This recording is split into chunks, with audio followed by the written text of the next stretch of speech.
Oi pessoal, bom dia, boa tarde, boa noite pra quem estiver assistindo. Meu nome é Lucas Felp, eu fui um dos que tirou 1000 na redação do Enem 2018 e se você não me conhece, esse aqui é o meu canal. Hoje eu vou fazer um vídeo que foi muito requisitado por vocês no meu último vídeo de redação, que foi sobre minha experiência no Enem. Se você não assistiu, deve estar aqui em algum lugar pra você assistir, porque obviamente que eu queria que você assistisse. Mas que é além de analisando a minha redação propriamente dita, que foi a que obteve nota máxima no Enem do ano passado.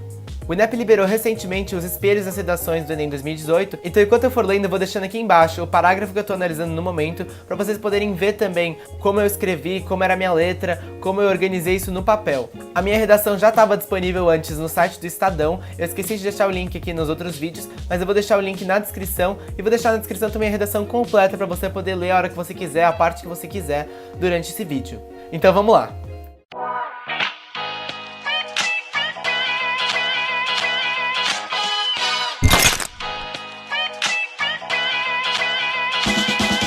Antes de tudo, eu queria agradecer pelo alcance que o canal teve nesses últimos tempos. A gente recentemente bateu 10 mil inscritos aqui no canal, e isso que eu só tenho 4 vídeos e 1 mês de YouTube. Então assim, se você quisesse me maratonar, você gastaria no máximo meia hora.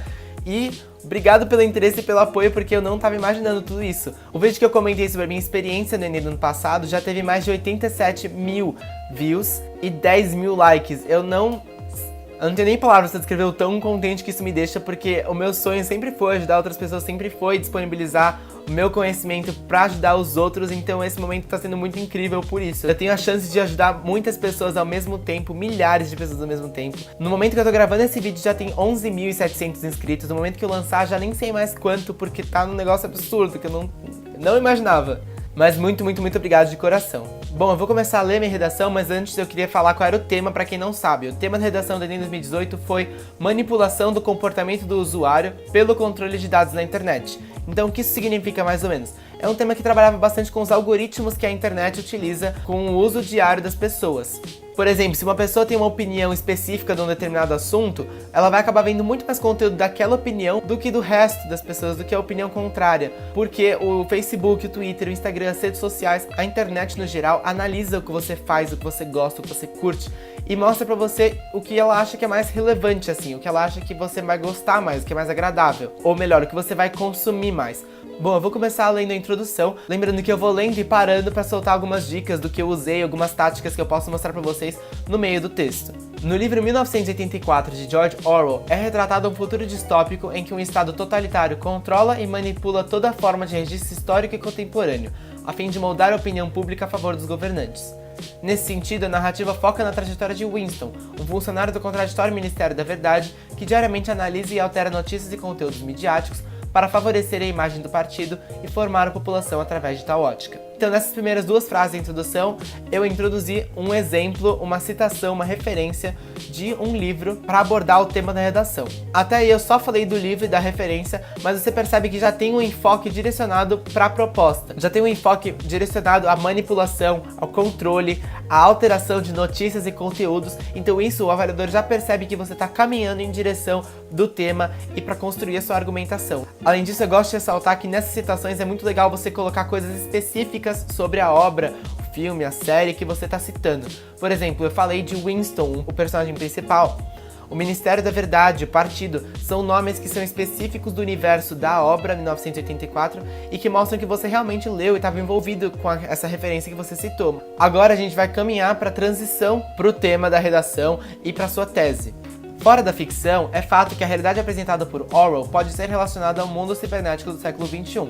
Gradativamente, os algoritmos e sistemas de inteligência artificial corroboram para a restrição de informações disponíveis e para a influência comportamental do público, preso em uma grande bolha sociocultural. Nessa única frase, eu transitei para a apresentação do tema real da redação e já falei a minha tese. Uma coisa marcante nessa transição é o conectivo. Eu gosto muito de usar o conectivo fora da ficção, porque você faz o contraste entre a ficção da obra que você citou e a realidade do problema que você está abordando. Além disso, a minha tese é composta por 2 núcleos, eu gosto de chamar de 2 núcleos, porque eu falo que é bom colocar 2 fatores, 2 núcleos na sua tese para desenvolver 2 parágrafos, um parágrafo de cada núcleo. Nessa redação, os meus 2 núcleos eram a restrição de informações disponíveis, que os algoritmos faziam, e a influência comportamental do público. E, no caso, esses 2 núcleos são uma relação de causa-consequência, porque a restrição de informações causa a manipulação e a influência do público.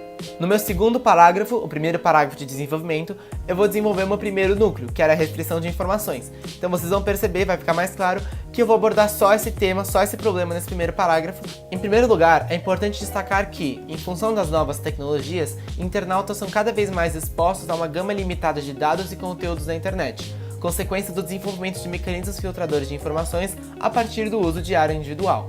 De acordo com o filósofo Zygmunt Bauman, vive-se atualmente um período de liberdade ilusória, já que o mundo globalizado não só possibilitou novas formas de interação com o conhecimento, mas também abriu portas para manipulação e alienação semelhantes vistas em 1984. Assim, os usuários são inconscientemente analisados pelos sistemas e lhes é apresentado apenas o mais atrativo para o consumo pessoal.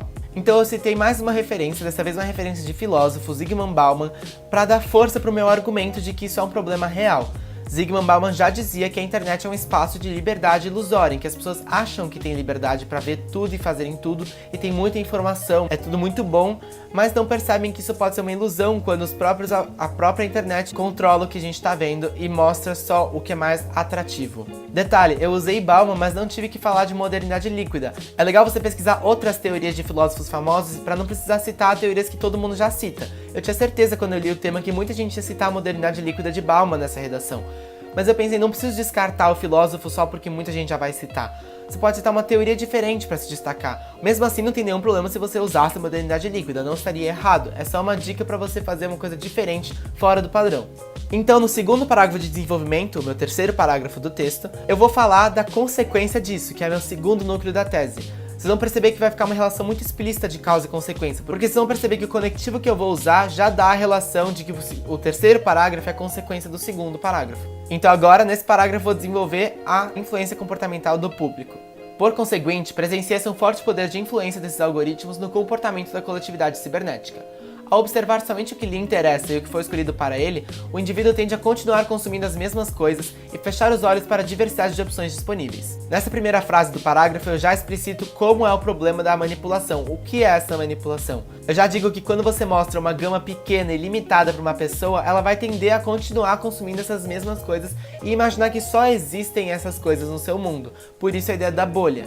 Em um episódio da série televisiva Black Mirror, por exemplo, um aplicativo pareava pessoas para relacionamentos com base em estatísticas e restringia as possibilidades para apenas as que a máquina indicava, tornando o usuário passivo na escolha. Aqui tá o lugar da citação de Black Mirror que todo mundo decidiu falar, que virou manchete em todos os lugares, que virou título, que virou o garoto do Black Mirror neném.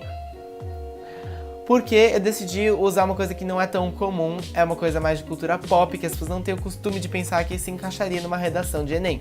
Esse episódio que eu citei é o episódio 4 da quarta temporada de Black Mirror, que é chamado de Hang the DJ, no qual tem um universo onde as pessoas têm um aparelhinho, uma máquina, como se fosse um Tinder, que escolhe com quem elas vão se relacionar. Então ele diz horário, local, onde tem que se encontrar com a pessoa, ele propõe um primeiro encontro entre as duas pessoas, e conforme for esse encontro, ele dá o tempo do relacionamento que eles vão ter que passar juntos numa casa. A pessoa não escolhia o parceiro com quem ela ficava. Ela era apresentada uma única opção, tinha que ir lá e depois tinha que se relacionar com a pessoa independentemente do que ela quisesse. Por isso eu digo nesse último trecho que torna o usuário passivo na escolha. Porque realmente a escolha acaba sendo passiva, a pessoa não decide. Quem decide é a máquina, é a tecnologia, é a internet, como a gente está falando aqui nesse texto. Paralelamente, esse é o objetivo da indústria cultural para os pensadores da Escola de Frankfurt: produzir conteúdos a partir do padrão de gosto do público para direcioná-lo, torná-lo homogêneo e logo facilmente atingível. Então eu crio uma relação de paralelismo entre Black Mirror e a Escola de Frankfurt para juntar no tema da manipulação. Porque Black Mirror tá falando pra gente que o usuário se torna passivo, ele não tá tendo poder de escolha, e a Escola de Frankfurt fala qual é o poder da indústria nisso. Quando o usuário não escolhe, fica mais fácil de atingir ele. Por isso o interesse das grandes empresas e das redes sociais e da internet em si em continuar com os algoritmos. E agora, no último parágrafo de conclusão, eu vou apresentar minha proposta de intervenção, os meus 5 fatores da proposta e concluir o texto com uma retomada de ideias e referências que eu usei ao longo do texto.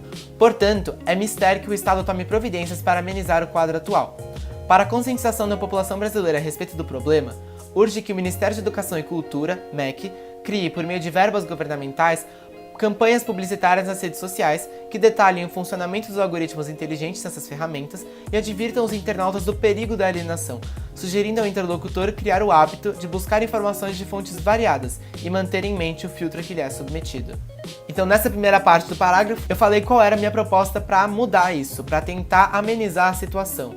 Eu começo com uma frase de efeito, que é mistério que o Estado tome providências, e depois eu vou apresentar realmente qual é a proposta concreta. Essa proposta tem que ter os 5 fatores que o Enem cobra: o agente, a ação, a finalidade, o modo meio e o detalhamento. Nessa proposta a gente encontra os 5, porque eu tenho uma formulazinha, umas dicasinhas que conseguem deixar bem claro para o avaliador onde estão essas 5, que eu vou explicar agora. Quando eu começo a falar da proposta, eu uso o conectivo para. Esse conectivo já dá a ideia de finalidade que vai ser apresentada. Depois, urge que o Ministério de Educação e Cultura, MEC, já falei do agente, é o Ministério de Educação e Cultura, crie, por meio de verbas governamentais, campanhas publicitárias nas redes sociais. Aqui já estão 2 fatores numa coisa só.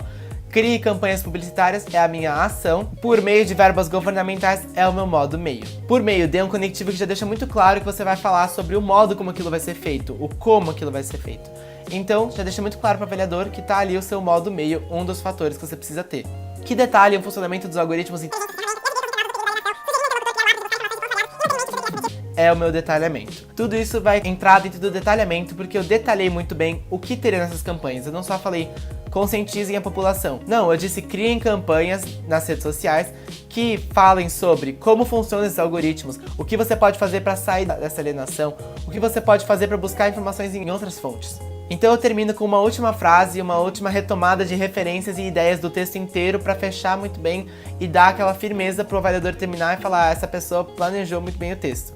Somente assim será possível combater a passividade de muitos dos que utilizam a internet no país e, ademais, estourar a bolha que, da mesma forma que o Ministério da Verdade construiu em Winston de 1984, as novas tecnologias estão construindo nos cidadãos do século XXI.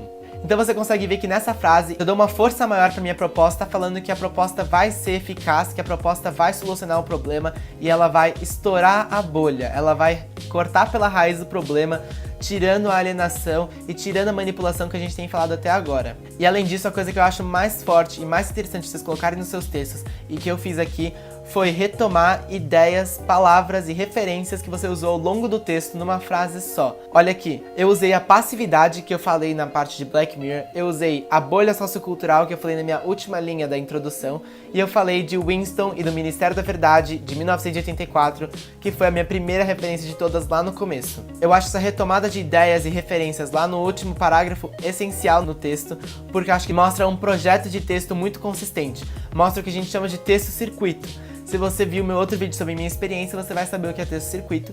E eu gostaria de deixar um último recado falando que não se preocupem, o texto é muito grande, mas porque a minha letra é pequena, como vocês devem ter visto. Então eu espero que essa leitura tenha ajudado vocês e tenha trago algumas dicas, experiências, algumas técnicas novas. Espero ter matado a curiosidade de quem estava comentando lá no outro vídeo que queria ler. Eu esqueci de disponibilizar o link do Estadão nesse outro vídeo, mas tá aqui agora. Eu queria muito ler mesmo e analisar depois que saísse o espelho. Muito obrigado por assistirem, muito obrigado. Eu peço que vocês se inscrevam no canal e, além disso, vão me seguir no Instagram, que é @lfelp, porque enquanto eu não solto vídeo aqui, eu tô sempre lá postando stories com conteúdos, fazendo análises de séries e filmes pra usar na redação, que nem eu usei Black Mirror. Então, vão conferir lá e pra vocês não ficarem de fora. Então, muito obrigado e até a próxima!